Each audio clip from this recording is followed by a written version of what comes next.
140 million users are on Instagram, the second most popular social media network as of January 2021.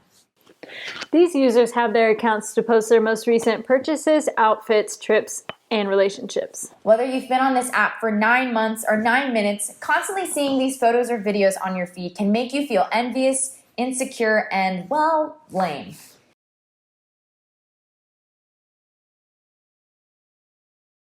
If users can feel this way after looking at social media for a brief amount of time, imagine how they may feel after looking at it for 9 years. For some of you, 9 years isn't that big of a difference, but for others, it has a major impact. When we first got our social media network, some of us weren't even teenagers yet. Hi, I'm Emily. And I'm Savannah. And we want to take a look into how having Instagram from a young age has affected our mental health as college students and the specific mental illnesses they struggle with.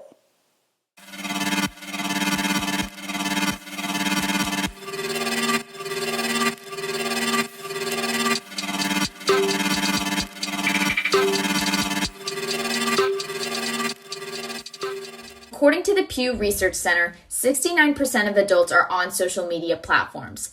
And although it's easy to point out the negative effects of social media, there's a reason why there's so many users on it in the first place. It's a great way to network, stay connected with friends and family, especially in the middle of a pandemic, and it's a way for businesses to stay connected with their customers.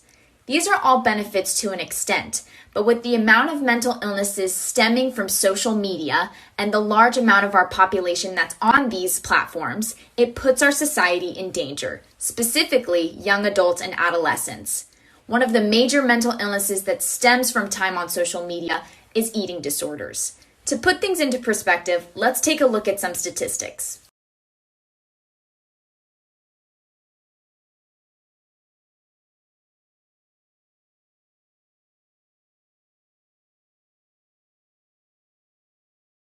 So for me, and I don't want to say like every experience I have with Instagram is negative, but some of them are. And so usually for me, what gets me is like, I really like clothes. That's something I really enjoy. And it's like scrolling through Instagram and seeing things and thinking to myself, oh, I could never wear this. Even though there's physically nothing stopping me. There's nothing stopping me, but I just am like, oh, like my waist wouldn't look like that, or, you know, stuff like that. And that makes me feel very depressed because it makes me feel kind of hopeless.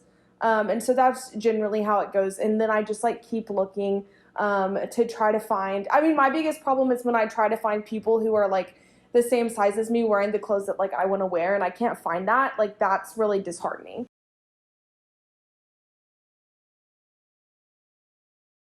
I mean, honestly, this is something that I struggle with daily. It's like everyday things like, I mean, it's silly. Like last week, I was supposed to go meet my friend for coffee, and I just straight up canceled because I tried on just different clothes in my wardrobe, and it was silly because I was just wearing a t-shirt and I felt like I didn't look good and I didn't go. But it's like other things too that it really disrupts. Like I've never really been able to get into dating because, you know, you look at people on Instagram and you compare yourselves to them. And so sometimes I sit at home and I'm like, I'm not thin enough to be dating. But of course, I'd never think that about other people. It's just something that's like in the back of my head. And I know it stems from my eating disorder and my depression and like social media.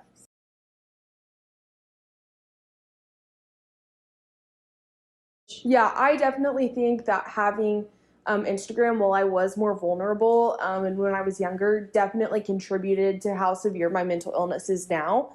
And if I had not been exposed, I don't think I would be struggling with this like I am today. You know, I mean, I think back to the root of all of my like problems with my mental health, and it all has to do with like comparison, and that started on social media.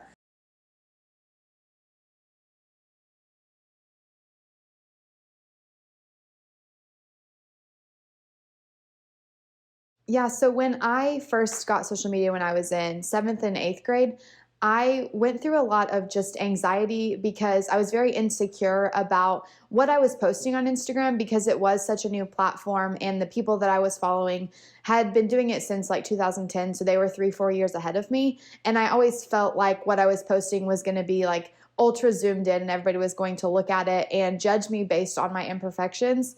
So middle school was a pretty tough time, and I would accredit a lot of that to social media just because it was so new and it was so prevalent in what everybody was looking at. And people in my class and people just on Instagram in general were so focused on making that picture ultra perfect and everything about it being perfect that I think I got a lot of stress from just wondering what people were saying about me because of what I posted on Instagram, not necessarily because of what I was doing in my everyday life, but that small part that they saw on Instagram, I really thought like they're really looking at me and they're really judging me based on anything that they think is wrong with what I've posted.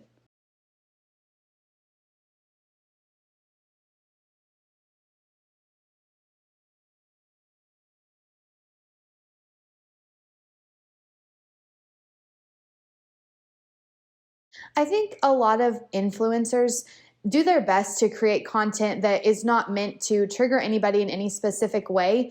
But unfortunately, that's just kind of the hand that they were dealt in terms of their lives. While they may not portray themselves to be perfect, that's how other people view them. And they see the girl who has the fitness page and they're like, oh, if I could just look like her. Or the influencer that shows people how to do makeup. They're like, oh, if I could just do my makeup like her. Those types of accounts, while they're absolutely not geared to make people insecure, they do.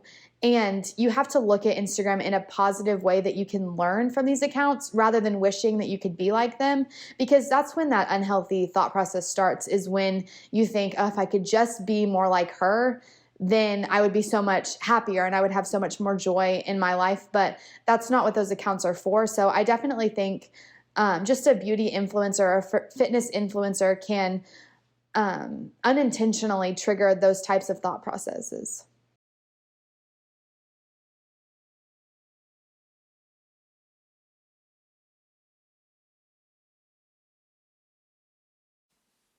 After conducting our own survey, we learned a lot about what specific mental illnesses college students feel they've developed from having their Instagram accounts at a young age. Out of the students who participated in this survey, 66% of students feel like they're experiencing social anxiety from Instagram alone. The Science Daily gathered research that shows 32% of adolescents reported symptoms of social anxiety as well. Social anxiety is a disorder that causes an extreme fear of social settings because of their fear of being judged or scrutinized. Being on Instagram can trigger this through seeing other people's activities and developing feelings of insecurity. Not only does this cause people to be hyper aware of what they look like, but also stunts social skills. Craig Anderson is a senior at Oklahoma State who understands the severity of social anxiety as he's been dealing with it since he was in middle school. Going on Instagram made him feel self-conscious about his body and looks, which carried on through his college days.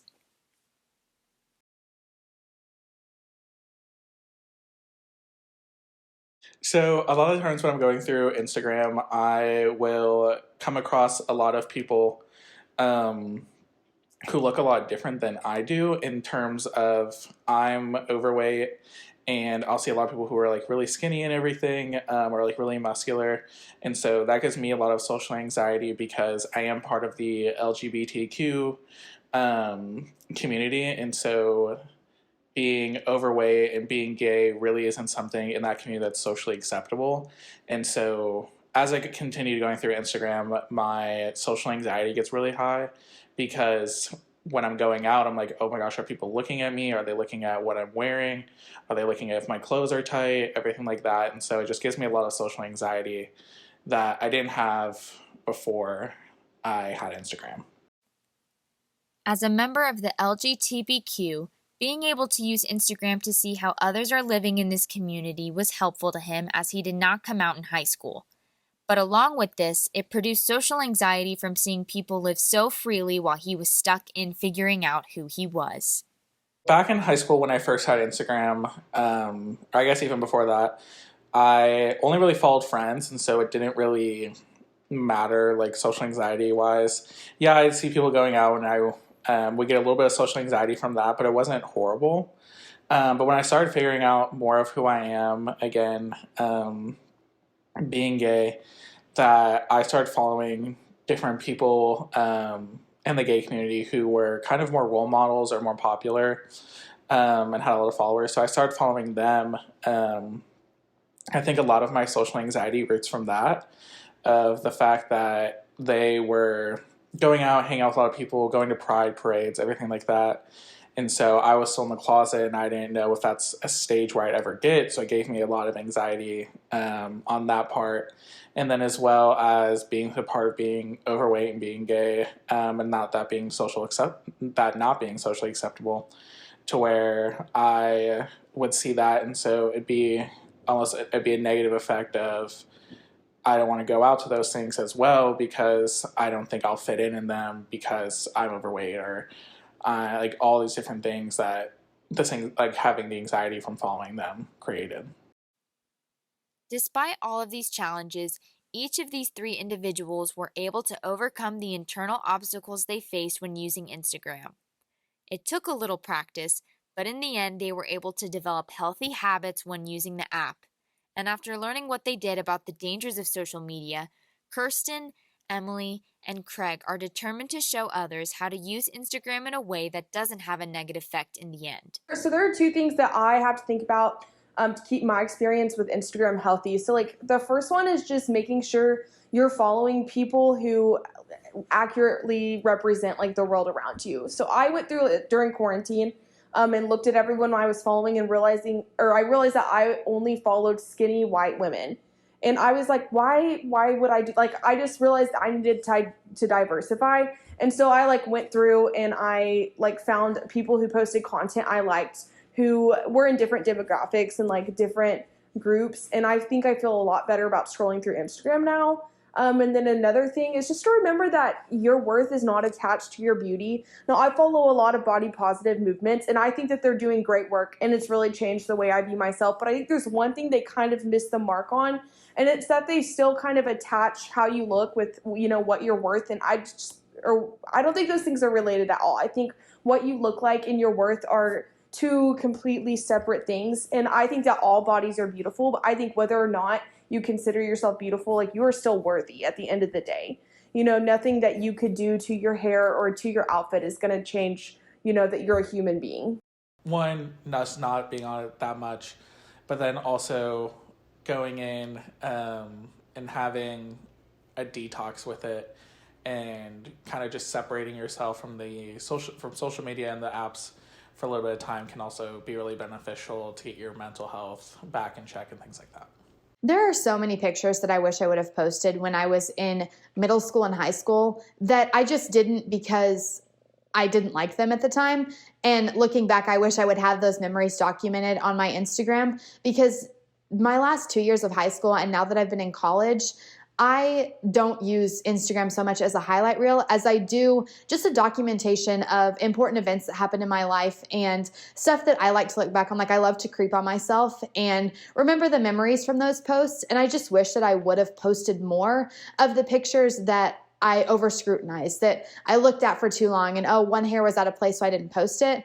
Because now that I have a healthier relationship with Instagram, I post whatever I want. I'm like, oh, this picture's cute. Yeah, my face might look a little funny, but it's cute. It's a good memory, and I will look back on it, and I'll be so glad that I maybe even get to show my kids, like, oh, this is what I was doing in this moment back when your mom was cool and she was hip on Instagram. But I would definitely recommend just not staring at a picture for longer than like a minute before you decide to post it. Like, if you like the picture, just post it, because nobody's zooming in on you to see what you're looking at. Everybody's going to look at that picture, whether it's a great picture of you or one that you don't like that much, and they're going to be like, oh, she's having so much fun. They're doing such a great job. Like, they're going to look at that and they're not going to look at the flaws. That's not what people are looking for when they're looking at Instagram. They're just looking and scrolling through and seeing what you're doing. They don't care if you had something in your teeth. Like, it's just a fun memory to look back on. So I would recommend that if you want to post it, just post it and don't worry about what other people think, because they're not looking that close. Platforms like Instagram don't have to be a bad thing. You just have to know how to use it. And once you do, you can enjoy the benefits of social media even more. Thanks for watching.